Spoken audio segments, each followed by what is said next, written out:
The morning sun poured through the large bay windows of Elizabeth's home, illuminating the soft gray tones of her living room.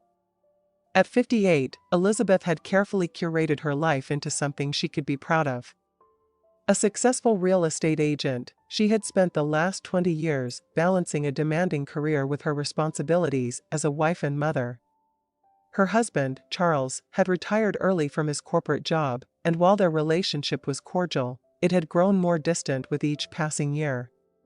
It wasn't that there was animosity between them, rather, they had become like roommates, orbiting one another in the same house, but rarely connecting. The truth was, Elizabeth missed feeling truly seen, truly loved.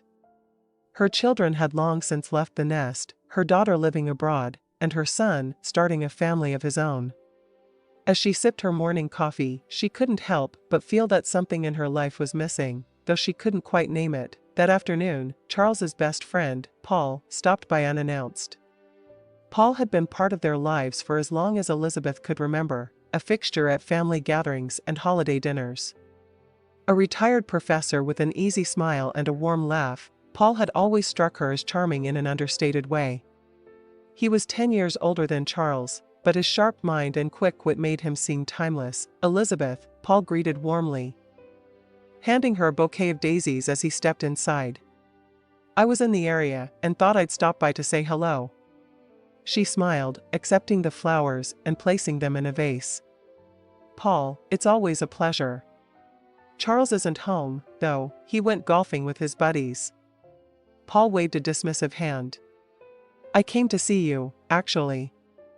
I figured it's been far too long since we had a proper chat." His voice held a sincerity that took her by surprise. They settled into the living room, the conversation flowing easily. Paul shared stories of his recent travels, his love for restoring antique furniture, and the joy he found in his growing collection of rare books. Elizabeth listened intently, finding herself drawn to the way his eyes lit up as he spoke. As the afternoon sun began to wane, Elizabeth found herself laughing more freely than she had in months. Paul's presence was comforting, grounding, and yet it stirred something within her, a long-forgotten sense of excitement. Over the next few weeks, Paul's visits became more frequent. Sometimes he brought over fresh produce from the farmer's market, other times, he simply stopped by to share a cup of tea and conversation. Each time, Elizabeth felt a growing connection between them, a subtle but undeniable shift in the way they looked at each other. One rainy afternoon, as they sat together by the fireplace, Paul turned to her, his expression serious. "Elizabeth, can I ask you something?" She nodded, her heart beating a little faster. "Are you happy?" The question hung in the air, heavy with unspoken truths. Elizabeth hesitated, unsure how to respond. Finally, she said, "I'm grateful for the life I have, but there are moments when I wonder if there's something more." Paul leaned closer, his voice low and earnest. "You deserve to feel alive, Elizabeth. To feel truly seen. I don't mean to overstep, but I see the way you light up when we talk. And it's not just you, I feel it too." His words sent a shiver down her spine.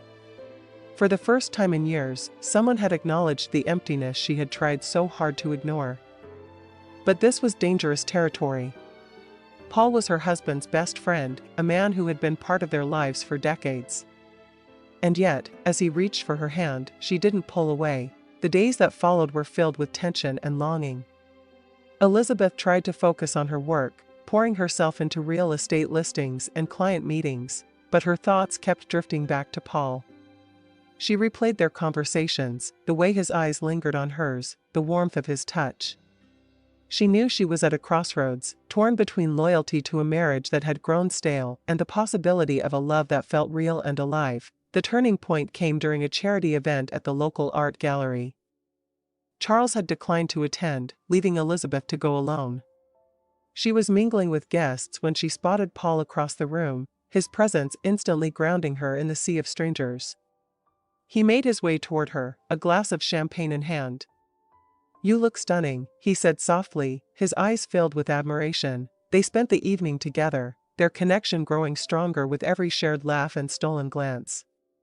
By the time the event ended, Elizabeth knew she couldn't keep denying her feelings. As they walked to her car, the cool night air wrapping around them, she turned to Paul. Whatever this is between us, it scares me, she admitted. But it also feels like the most honest thing I've felt in years.